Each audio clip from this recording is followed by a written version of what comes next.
institutions from classroom learning to global impact. Engineering education aligned with the global goals. மாண்புமிகு பேரவைத் தலைவர் அவர்களே, பருவமழை முன்னெச்சரிக்கை நடவடிக்கைகள் வடகிழக்கு பருவமழை எதிர்கொள்ளும் பொருட்டு சென்னையில் தூர்வாரி பணிகள் நடைபெற்று கொண்டிருக்கின்றன. அடையாறு, நாராயணபுரம் ஏரி, இது மாதிரி வேளச்சேரி இதெல்லாம் நடைபெற்று கொண்டிருக்கிறது.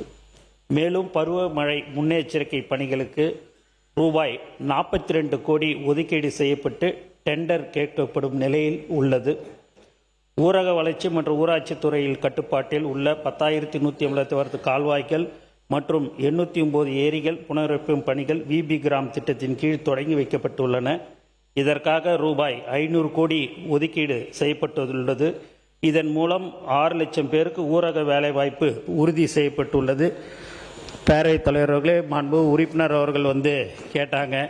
கண்டிப்பாக அவங்களுக்கு அந்த 150 நாட்கள் வேலை கண்டிப்பாக கொடுக்கப்படும். அதுக்கு தகுந்தால் போல் மாண்பு முதலமைச்சர்கிட்ட வரவு செலவு பணம் அதற்குண்டான நிதி கண்டிப்பாக ஒதுக்கி அது பண்ணுவோம் என்பதை தெரிவிச்சுக்கிறேன். அது மட்டும் இல்லாமல் ரோட்டரி கிளப் மூலமாக ஒரு 700 ஏரி குளங்களை தூர் வாரத்துக்கு ஏற்பாடு செய்யப்பட்டுள்ளது. அதற்கு அடுத்தபடியாக சிஎஸ்ஆர் ஃபண்டிலிருந்தும் தூர் வாரத்துக்கு உண்டான அனைத்து முயற்சிகளும் மேற்கொள்ளப்பட்டு இருக்கிறது என்பதை மாண்பு பேரவைத் தலைவர் வாயிலாக தெரிவித்துக் கொள்கிறேன். மாண்புமிகு முன்னாள் முதலமைச்சர் எடப்பாடி கே பழனிசாமி அவர்கள். மாண்புமிகு பேரவைத் தலைவர் அவர்களே,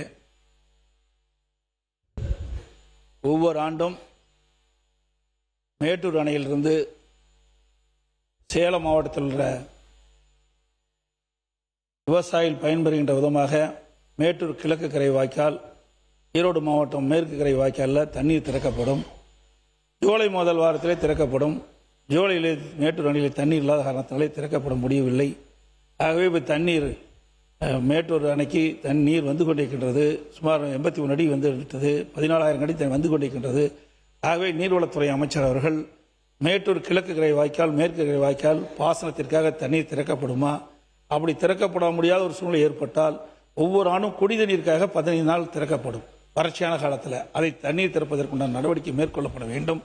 அதோட மேட்டூர் அணை நீர் நிரம்பிக் கொண்டிருக்கின்றது. அணைக்கு தண்ணீர் அதிகமாக வந்து கொண்டிருக்கின்றது. டெல்டா மாவட்ட விவசாயிகள் சம்பா சாகுபடி செய்ய தயாராகி கொண்டிருக்கின்றார்கள். ஆகவே டெல்டா மாவட்ட விவசாயிகள் சம்பா சாகுபடி செய்ய மேட்டூர் அணையிலிருந்து தண்ணீர் திறக்கப்படுமா, அப்படி திறக்கப்படுவதால் 15 நாளுக்கு முன்பாகவே அறிவிக்கப்பட்டால்தான் அவர்கள் நாற்றங்கால் விடுகின்ற பணி மேற்கொள்ள முடியும். மாண்புமிகு நீர்வளத்துறை அமைச்சர் இந்த 2 திட்டத்தை நிறைவேற்றுவதற்கு முன்வருவராக என்னை தங்கள் வாயில அறிய விரும்புகிறேன். மாண்பு உறுப்பினர் ஏ வவேல் அவர்கள்.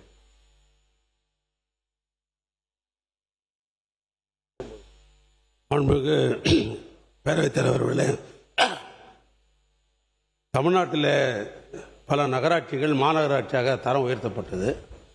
அதில் ஒன்று எங்களுடைய திருவண்ணாமலை ஆன்மீக நகரும் மாநகராட்சியாக தரம் உயர்த்தப்பட்டது. அப்படி தரம் உயர்த்துகிற பொழுது ஒரு மாநகராட்சியும் சுற்றி இருக்கிற ஊராட்சிகளை அதில் இணைக்க வேண்டிய ஒரு சூழ்நிலை.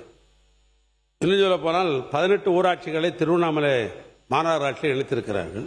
இந்த 18 ஊராட்சி மன்ற தலைவர்களும் தீர்மானம் போட்டுத்தான் அந்த நகராட்சியிலே நாங்கள் மாநகராட்சியாக வருவோம் என்று தீர்மானம் போட்டு கொடுத்துத்தான் அப்பொழுது அறிவிக்கப்பட்டது.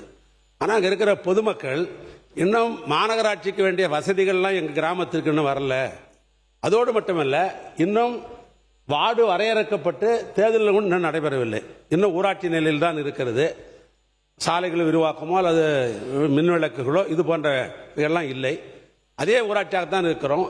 மாநகராட்சி தேர்தல் நடக்கிற பொழுது அப்பொழுது அந்த மனநிலைக்கு அந்த வாக்காளர் வந்துடுவாங்க. ஆனால் இப்போ என்ன மக்கள் கேட்கிறாருன்னா, ஏற்கனவே ஊராட்சிகளுக்கெல்லாம் அந்த 125 நாள் வேலை வாய்ப்பு இருக்கிறதே, அந்த 125 நாள் வேலை வாய்ப்பு மாநகராட்சி தேர்தல் வருகிற வரை எங்களுக்கு வழங்க வேண்டும் என்று பொதுமக்கள் கேட்கிறார்கள். அது இந்த 18 ஊராட்சியில் இருக்கிற பொதுமக்கள் கேட்கிறார்கள். எனவே மாண்புமிகு அமைச்சர் அவர்கள், சம்பந்தப்பட்ட அமைச்சர்கள் இந்த கனியோடு பரிசீலனை செய்தால் இந்த 18 ஊராட்சிகளுக்கு இந்த 125 நாள் வேலை வாய்ப்பு கிடைக்கும். அது உங்களுடைய பதிலுரையிலிருந்து நான் எதிர்பார்க்கிறேன். Saram institutions from classroom learning to global impact. Engineering education aligned with the global goals.